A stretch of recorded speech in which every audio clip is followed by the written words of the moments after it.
I'm sharing with you that today in HR College, which is one of the best college of South Mumbai, we had a session on cancer awareness for our students, non-teaching staff and faculty together with the Navbharat Foundation for Cancer Prevention.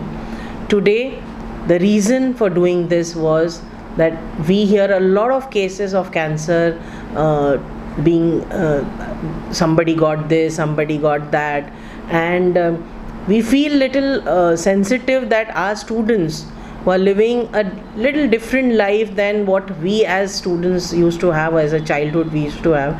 It's a necessary for us as academicians to create awareness about cancer. It's not a disease that we people should be scared of. Yes, it becomes dangerous if it is ignored in the initial stages. But if it is diagnosed in the early stages, it is possible to cure it. I would also like to thank Navbharat Foundation for Social Impact for initiating this collaboration with HR College NSS students and NSS branch, and I'm sure this is just the beginning for many more collaborations. So thank you Navbharat Foundation for Social Impact. तो देखिए, ये तो बहुत ही अच्छी तरह से organise किया हुआ कैंप था आज KR कॉलेज में, और मैंने ये नोटिस किया कि ये एक बहुत ही यूनिक प्रोग्राम है जिसमें कैंसर अवेयरनेस यूथ और जो हमारे यंगस्टर्स हैं, न्यू जनरेशन है, उनमें कैंसर अवेयरनेस बनाने के लिए प्रोग्राम था। तो बहुत ही सक्सेसफुल प्रोग्राम था, और मैंने देखा कि जिस तरह से लोगों ने सवाल पूछे हैं और जिस टाइप का हम लोगों ने डिस्कशन किया है, उससे ये लगता है कि लोगों को बहुत कुतूहल है कि ये प्रॉब्लम क्या है, कैंसर को मैनेज कैसे करना है, क्यों इतना डिफ़िकल्ट होता है ट्रीट करना, और क्यों एक अच्छे हॉस्पिटल और एक अच्छे डॉक्टर के पास में जाना ज़रूरी है। इसके अलावा हमने ये भी डिस्कस किया कि कैसे हम लोग इस कैंसर को अवॉइड कर सकते हैं, क्या इसके सिम्टम्स हैं। तो हम लोगों ने ये डिस्कस किया कि देखिए, सबसे कॉमन जो हमारे इंडिया में कॉज है वो तो एक है तम्बाकू खाना, स्मोकिंग करना, एक्सेसिव अल्कोहल, एक हाइजीन वाला इशू भी है। फिर उसके अलावा जो हमने प्रिवेंटिव पार्ट में बात की, मतलब ये कि कैंसर ना हो इसके लिए हम क्या उपाय कर सकते हैं, उसमें हमने ये डिस्कस किया कि कुछ टाइप के वैक्सीन्स आज अवेलेबल है जो आप ले सकते हैं। उसके अलावा लाइफस्टाइल मॉडिफिकेशन, मतलब आप जिस तरह से जीवन जी रहे हैं उसमें अगर कुछ फेरबदल कर सकते हैं तो आपको कैंसर होने की संभावनाएं काफ़ी कम हो जाती हैं। बट सबसे बड़ा जो मैसेज जो हमने दिया है आज वो ये है कि अब कैंसर से घबराने की कोई ज़रूरत नहीं है।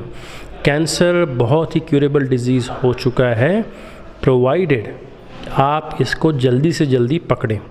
जल्दी पकड़ने के लिए बहुत से स्क्रीनिंग मेथड्स अवेलेबल हैं। ये बहुत ही यूनिक इनिशिएटिव है, और मैं तहे दिल से नवभारत फाउंडेशन को शुक्रिया अदा करना चाहता हूँ कि आपने इनिशिएटिव लिया, क्योंकि देखिए, जो नया जनरेशन है ये एक फाउंडेशन जनरेशन है। यही एक जनरेशन है जो हमारे भविष्य के सारे जो प्रोसेस हैं उनको लीड करेंगे। उनका अवेयरनेस क्रिएट करने से पूरी सोसाइटी में अवेयरनेस इन जनरल क्रिएट होगा। ये जो अवेयरनेस प्रोग्राम है कैंसर के ऊपर, ये बहुत ही महत्वपूर्ण प्रोग्राम है, और हम बहुत धन्यवाद करेंगे नवभारत फाउंडेशन का जिन्होंने ये प्रोग्राम ऑर्गेनाइज़ किया आज हमारे महाविद्यालय में, HR college of commerce and economics में। ये प्रोग्राम जो है ये यूथ को अर्ली एज पे पकड़ता है, क्योंकि यही एज है जहाँ से वो अपनी लाइफस्टाइल को सुधार के आगे अपने लाइफ में ऐसी सब बीमारियों को आने से बचा सकते हैं, क्योंकि एक लाइफस्टाइल जो इनिशियल एज पे जो बन जाती है वो लाइफ लॉन्ग रहती है। तो जो आज इसके बारे में जो जागरूकता हुई है ये बहुत ही इम्पॉर्टेंट है और ये बहुत ही रेलेवेंट है, जिससे यूथ को बहुत फ़ायदा होगा। Thank you Navbharat foundation for this social impact. मैं पिछले मैं 9 वर्ष से शिक्षक हूँ और मैं NSS प्रोग्राम ऑफिसर हूँ। तो जहाँ हम तो देख ही रहे हैं कि हम युवाओं से जुड़े हैं। पैरेलल वर्ल्ड जो चल रहा है इसको देख के ना जिएं। ये सोशल मीडिया जो है खाली दिखावे की चीज़ है, वो बस वहीं तक सीमित है। उसको देख के आप इन्फ्लुएंस ना हो। आपको इन्फ्लुएंस होना है तो अच्छी चीज़ों को फॉलो करें, अच्छी चीज़ों को देखें और वो अपने लाइफ में आप इम्प्लीमेंट कीजिए। तो आपको शायद आपको करियर में हो सके, आपको ओवरऑल लाइफ में हो सके, आपको बहुत फ़ायदा मिलेगा। बट कोई अगर किसी चीज़ को देखे कूल मान रहा है, जैसे आजकल मैं कह रहा हूँ वापस से इम्पैक्ट दो कि ई सिगरेट जो आजकल निकला है उसको बड़ा कूल माना जाता है।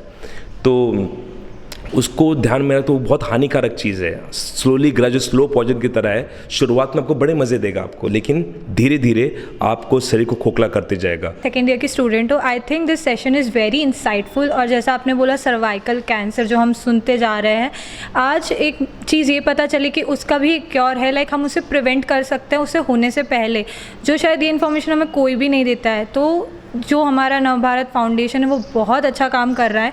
आई थिंक कैंसर एक ऐसी बीमारी है जो सुनने में भी भयानक लगती है और जिसका इलाज भी बहुत ज़्यादा ऐसे डरा देता है इंसान को, तो वो शायद फिज़िकली से ज़्यादा मेंटली हार पहले जाता है। और इस सेशन से हमें ये सब पता चला कि हमें क्या क्या अपनी लाइफस्टाइल में चेंजेस करने चाहिए। और आई थिंक ऐसे फाउंडेशंस ऐसे सेमिनार करते हैं जिससे हम एडुकेट होते हैं और हम दूसरों को एडुकेट कर सकते हैं। तो thank you so much Navbharat foundation for this amazing session. Today on 18th of March 2024, today we had a cancer session in our college with Navbharat Foundation and Dr. Sangam Trivedi. It was the session today was having a social impact, a large social impact on the students and the teachers and the non-teaching staff. It was a light inspiring session. Like the students and my colleagues also and my team members also got to know many things about this cancer, like how can it be cured, what are the diseases, and also how can they cure, what are the systems. Like we really got to know कि how cancer awareness is crucial amongst youth generation, कि जितना early stage में अगर हमें पता पड़ जाए कि कैंसर हमें है तो it is much better like. And हमें ये भी पता पड़ा कि ये सब इम्पैक्ट होता है हमारी लाइफस्टाइल चेंज होने की वजह से। बहुत हमें इन्फॉर्मेटिव लगा ये session. Thank you Navbharat foundation for social impact.